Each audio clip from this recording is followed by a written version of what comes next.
Sacred Heart is proud to sponsor Pensacola Histories in recognition of the Daughters of Charity who brought their mission of care to Pensacola over 90 years ago. Hello and welcome to our continuing story of Pensacola, North America's first place city. And in this series of episodes, we've been talking about our local love affair with the automobile. In earlier episodes, we took our story all the way back to about 1900, and progressively through the teens, we've talked about what happened in the evolution of the vehicle itself, the niceties within the car itself, how people dealt with their automobiles, what they cost, at least in part, and how they began to use them for greater distance travel. Certainly this was true before World War II. Now, we pick up today right at the end of World War II. Something, of course, unique had happened by this point. We had the country and Escambia County, Pensacola, had gone through 15 years of times when it was all but impossible for most people to buy an automobile. The 10 years of the Depression had limited the available funds, the capital for families to do this. And then, of course, from 1942 through middle of 1945, automobiles, the few that there were around, were on a priority basis, and the average citizen just could not buy them. So consequently, people literally had to take very good care of their vehicles. And you found when you got to 1945, it was not uncommon to see a good average family, particularly a farm family, that was still driving a vehicle that they had purchased back in 1930, 31, or 32. Particularly of note of that, of course, was Henry Ford's Model A, which had come out just before the Depression began. The Model A was a marvelous machine. It was easy to fix, easy to care for, and people just petted them very carefully. And at the end of the war, you could see a number of Model A's right here in this community. Now, something, of course, in the course of the 10-year Depression and then the war years, there was a pent-up desire to buy a car. And of course, during the war, a lot of people were not able to, they couldn't spend much money for much. They were saving money for that day when they could get a car, appliances, new clothes, and what have you. And so the pent-up demand for cars was great. And when the first new cars came off the production line, they looked almost exactly like the cars that had been made in 1941. This was particularly true of the big three, but they came off, and of course, the dealers were just besieged by armies of people who wanted the cars. And most dealers who operated reputably kept a very careful roster of who these people were, and people were treated kindly, and of course, they got their car when their name came up on the list. And by now, of course, the price of the cars had gone up considerably. A new car purchased, let's say, just before Pearl Harbor, a new Chevrolet, basic cost on this would have been about $1,500. By the time you got to 1945, that had gone up to about $1,750. And then, of course, gradually you began to see this rise rather steadily, because once the war was over, there were considerable increases in the cost of producing steel and rubber and all of the things that went into a car, and so dealers and manufacturers had little choice but to escalate as well. Now, they didn't change much. They put a little new trim, a little change here and there for the first model years, and it was 1949 before cars began to change in appearance, and now we begin to see some physical changes as well. For example, in 1949, some of the models, GM in particular, this of course was now on the higher price cars, you began to see something that today you would think, we wouldn't think anything of it. It was obviously something that made good sense. That was a turn signal, an automatic turn signal. You lifted it up left or right and signaled people coming at you in any direction. Well, that had never been a part of a car before. In 1949, now it's there on some models. Also, now some cars begin to install outside safety mirrors, particularly on the driver's side. Previously, those mirrors had been available, but if you wanted one on your car, you went down to some auto supply store, bought one, put the screwdriver to work, and you put it on the car yourself, and that was basically the way it went. You move into the next year, then the year following, and by the time we get into 1951, we begin to see the automatic transmission coming out on many of the cars that are being produced, particularly by General Motors and Ford. Chrysler products were a little bit behind. They came up with a new form of automatic transmission that for them was a disappointment, and people didn't care for it nearly as well. We move into the early 1950s. And once, as at this point in time, the tremendous demand for cars had peaked. And what began to happen, and we certainly saw a lot of that here in Pensacola, it became a new kind of business.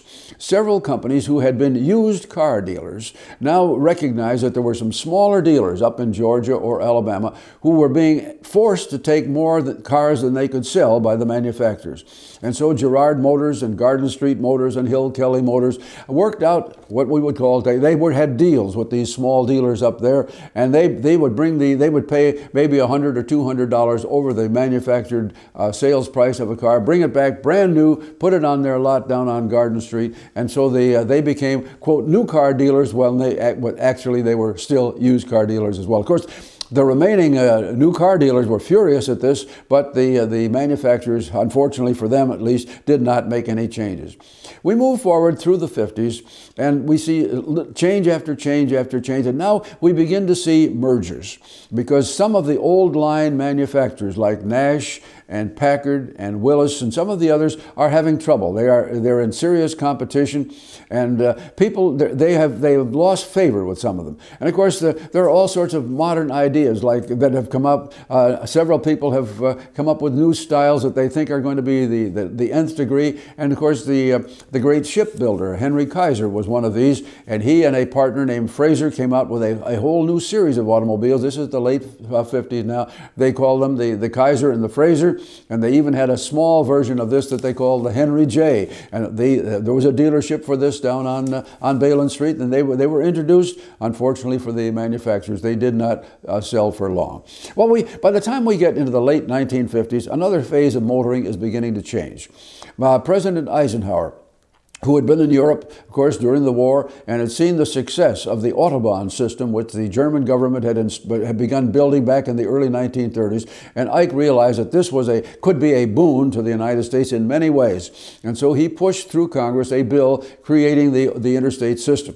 Now, we didn't get interstate highway into Pensacola immediately. It took a good number of years. In fact, it wasn't until the gubernatorial administration of Governor Askew that we finally completed I-10 across this area. But it was coming, and there were other fine highways being built along the way at the same time. And of course, as you have more highways and you're getting cars with greater durability, people are now beginning to travel farther, or at least a lot of people are. And now is when you begin to see the advent of more sophisticated tourist homes, places to stay, and a lot of restaurants that begin to cater to the traveling public. And this, of course, was particularly true with Howard Johnson's and some of those, where their bright orange roofs were a very attractive sight to people who were on long distances.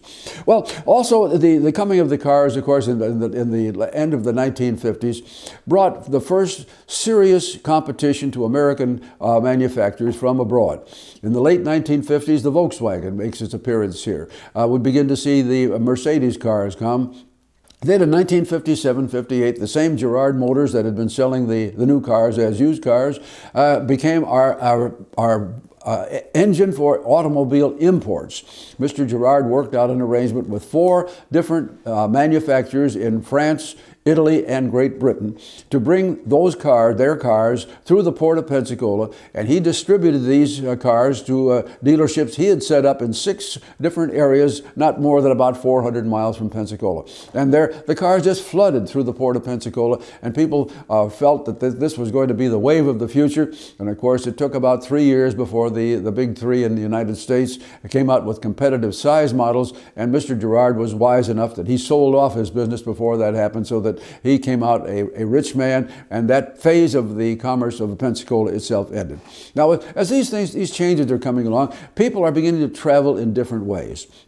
From the very first, in the 19-teens and maybe just a little bit beyond that, we had such a thing as the trailer. This was something that with a 2-wheeled affair that could be hooked onto the back of an automobile and just literally pulled along so that the motorist and his family could pull off into a shaded spot at night and live without having to go to a hotel or a motel. But now, by the time we get into the 1960s and 70s, the facility for travel of that kind begins to change in a large measure, and I won't go into detail for you here, but you you can imagine that by the time we get into the 70s, all manner of new, very sophisticated auto trailer, auto transport for the family is coming into being, and we're seeing some of them sold here.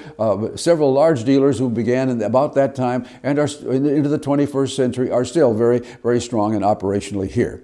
Now, as cars changed, the sophistication of the cars changed too. And when we passed through the beginnings of the space age in the 1960s, a lot of the things, a lot of the discoveries that were promoted for space travel were translatable into many other different businesses. And certainly this was true of the automobile.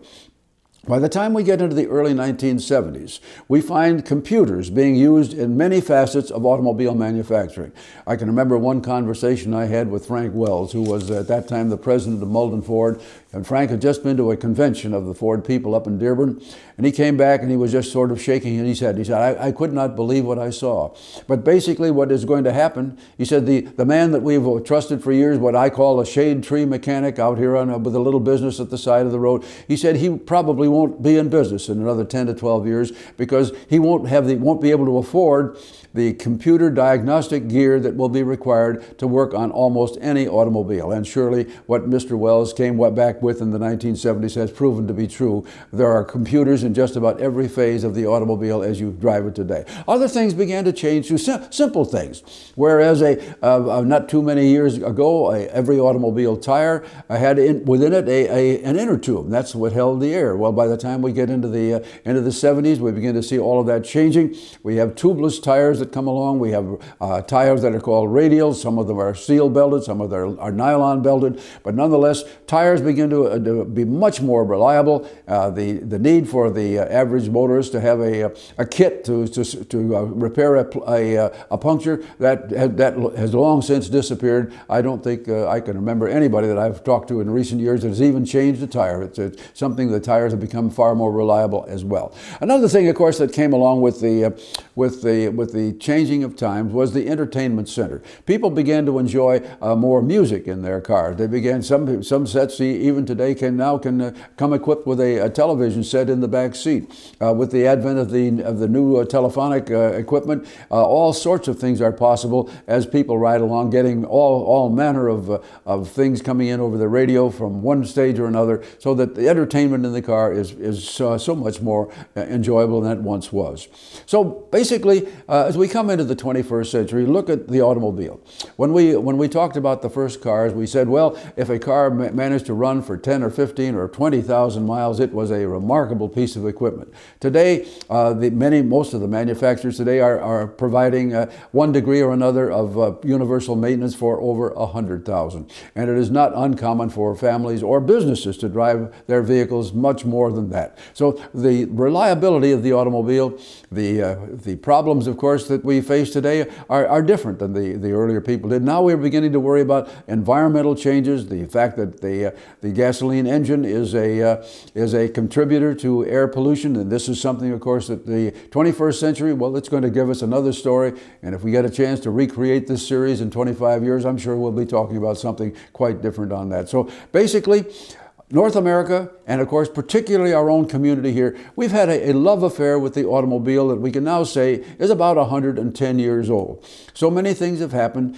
and as we mentioned in the early episodes, we have about 300,000 people in this particular county of ours, and the number of vehicles owned by individuals, families, and businesses the number is approaching that number as well. So a huge number of cars here. It is more expensive to drive one. Today's manufactured suggested price for a new Chevrolet, well, it's about 5 times what it was 10 years ago, and it's about 20 times what it was in 1900. So basically, that's where we are. I hope you've enjoyed the idea of where our automobile came from, and remember that the story is going to continue to change almost every day.